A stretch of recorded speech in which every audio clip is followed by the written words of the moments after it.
За решеткой один из самых жестоких киллеров Ромас Замольскис. Вместе с ним на скамье подсудимых Михаил Клок и Валерий Поваров.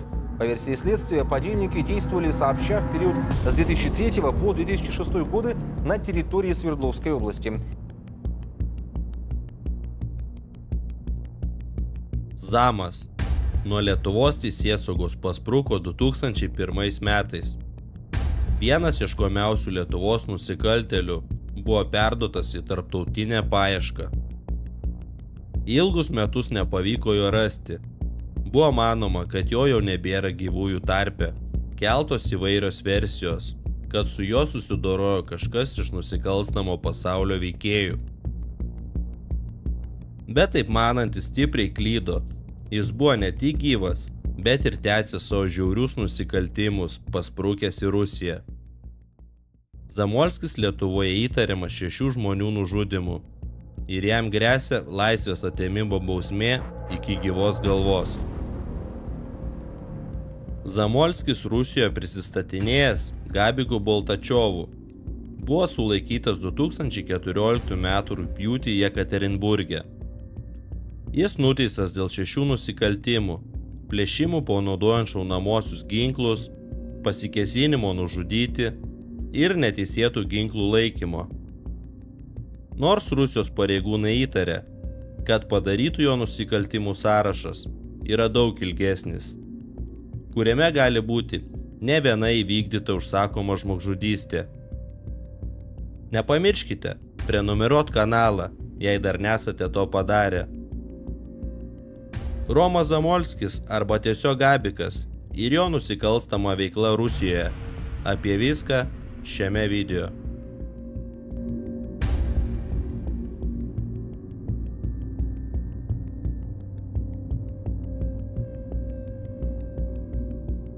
Rusijos tarnybų surinktais duomenimis apie 2002 metus Zamolskis persikėlė į Rusijos Kaliningrado sritį.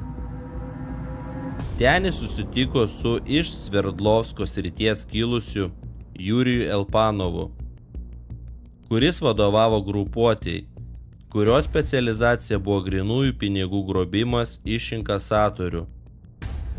Tai buvo labai gerai žinoma veikla ir pačiam Zamolskiui. Pradėjus areštuoti Elpanovo gaujos narius, jis su Zamolskiu pasinaudojo suklastotais dokumentais, persikėlė į Uralą. 2011 metais Elpanovas buvo rastas Sverdlovskos srityje ir nugabentas į Kaliningradą, kur 2013 metais už nužudymą buvo nuteistas kalėti 14 metų. O Zamolskis tiesiog eilinį kartą dingo kaip į vandenį.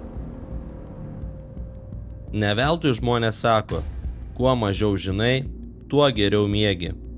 Svetlana Michotina prarado ramybę ir ramų miegą sužinojusi, kad jos vyras yra pavojingas nusikaltėlis. Bet juk jie turėjo idealią šeimą, 2 vaikus, namą kaime ir didelį ūkį. Atrodė, kad tai buvo ramus ir laimingas gyvenimas. Tačiau vieną dieną kaukieti žmonės akimirksniu sugriovė šeimos gerovę. Paaiškėjo, kad visus šios metus Svetlana gyveno nežinioje. Tiesą sakant, jos vyras ne Gabikas, o Romas Zamolskis. Pavojingas nusikaltėlis, žudikas. Interpolo ieškomas vyras. Problemos krito ant trapių moters pečių. Zamas pamatė Svetlaną vienos kelionės į miestą metu. Romas, kaip ir visi kaimo gyventojai, periodiškai važiuodavo į miestą ko nors nusipirkti buičiai. Uralo mergina nugrimzdo į lietuvio sielą. Jis negalėjo atsispirti ir nusprendė pakviesti ją į pasimatymą. Pasak Svetlanos, jis prisistatė Gabiku ir gerai kalbėjo rusiškai, lengvu akcentu. Po mėnesio mergina metė darbą ir persikėlė gyventi pas mylimąjį kaimą. Romo Zamolskio transformacija į Gabiką Boltačiovą buvo tokia išbaigta, kad jis niekada nesuklydo pasakodamas savo išgalvotą praeitį. Iš šio žodžių mergina suprato, kad jis yra iš našlaičių namų. O tuo tarpu Rusijos policija ieškojo Gabiko Boltačiovo dėl jo įvykdytų plėšimų ir pasikėsinimo nužudyti. Byla įstrigo ir teisėsauga nusprendė nusikaltėlio duomenis siųsti Interpolui. Vietos tyrėjai buvo labai nustebę, kai Boltačiovą įvardino kaip beprotį žudiką. Lemtinga klaida, kurią padarė Romas Zamolskis, rūpestingas vyras ir tėvas, nusprendė išvežti šeimą atostogų į pietus. Ūkininkas su žmona ir vaikais keliavo traukiniu, naudodamas savo netikrą pasą. Policija atsekė jo pėdsaką iki pat jo ūkio ir nenuleido akių nuo lietuvio. Sutikęs Uralo gražuolę, nusikaltėlis labai pasikeitė. Nė vienas Zamo gestas ar žvilgsnis nepriminė jo baisios praeities. Pareigūno parodymai Zamo sulaikymo operacijos metu. Kartą bandėme sulaikyti Zamolskį, kurį pažinojome Gabiko vardu. Čeliabinsko srityje gavome informaciją, kad jis slapstosi Kaslių rajone Krasnojaro kaime. Pradėjome sekti, apsupome jo namą, kuris labiau atrodė kaip fortas. Jį vedė 2 keliai, o jame vėliau radome visą ginklų arsenalą. Operacijoje dalyvavę pareigūnai pranešė per radiją, kad jis išvyksta. Girdžiu, prasidėjo susišaudymas. Greitai atvykstu į vietą. Privažiuoja ir mūsų mikroautobusas, kuriame buvo greito reagavimo būrys. Bet Gabiko jau nėra. Klausiu, kur tas vyras? Jie man atsakė, jis išvažiavo su Oka. Paaiškėjo, kad jis pabėgo nuo greito reagavimo būrio karių, tiesiog lėkdamas su Oka per laukus. Į mano mašiną iššoko keletas Sobur karių ir nuvažiavau Čeliabinsko link. Nemaniau, kad Zamolskis spės toli pasprukti. Staiga matau, priešais mane stovi gorila su šlepetėmis. Tai buvo Gabikas. Aš ant stabdžių.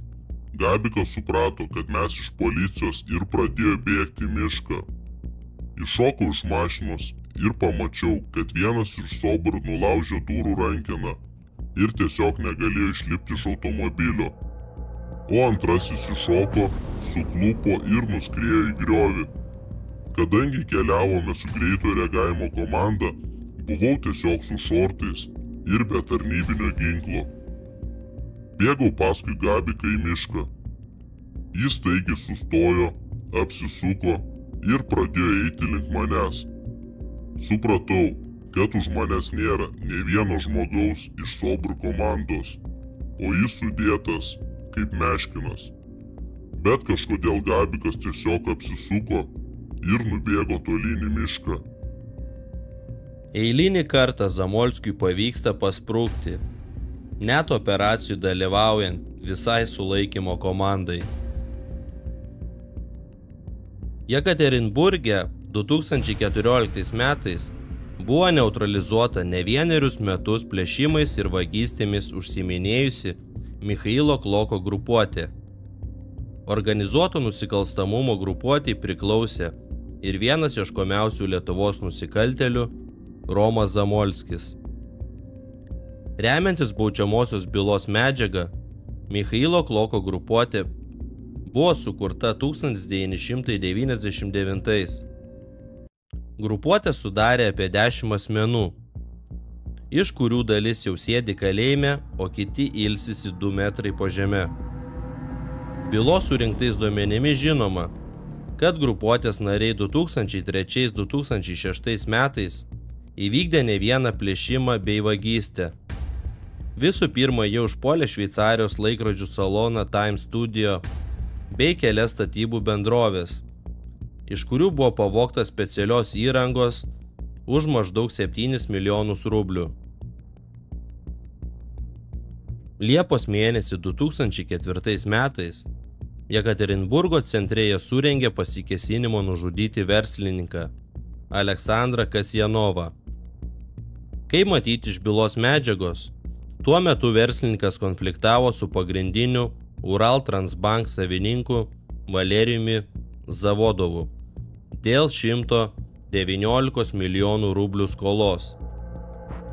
Tad bankininkas kreipėsi į nusikaltėlių grupuotę su noru nužudyti savo skolininką. Grupuotės nariai nusprendžia verslininką susprogdinti ir sviedžia granatą į jo miegamojo langą. Bet nužudymas nepavyksta. Jis išgyvena, patiria tik nedidelius sužalojimus.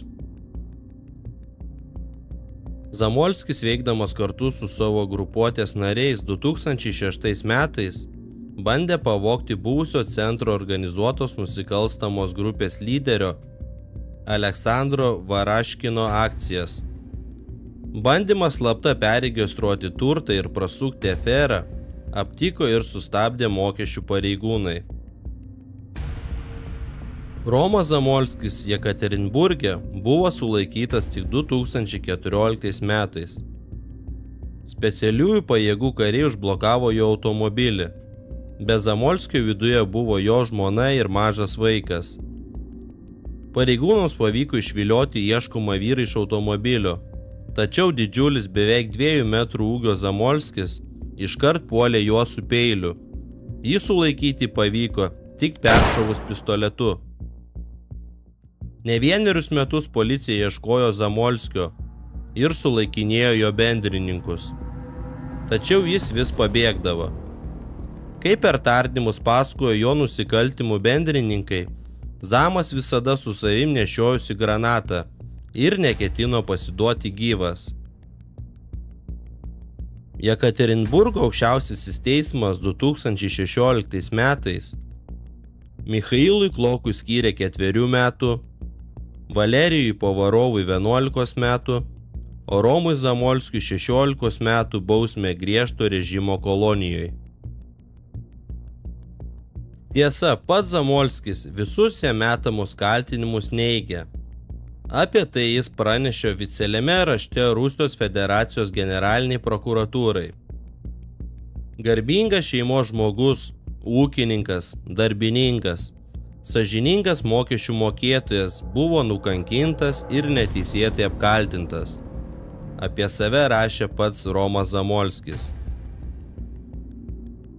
Savo rašomam laiške jis teigė prisipažinęs tik dėl to, kad buvo tiesiog kankinamas ir verčiamas tai padaryti. Teismas iš šias vapalionės nekreipė dėmesio skirdamas 16 metų griežto režimo kolonijoje.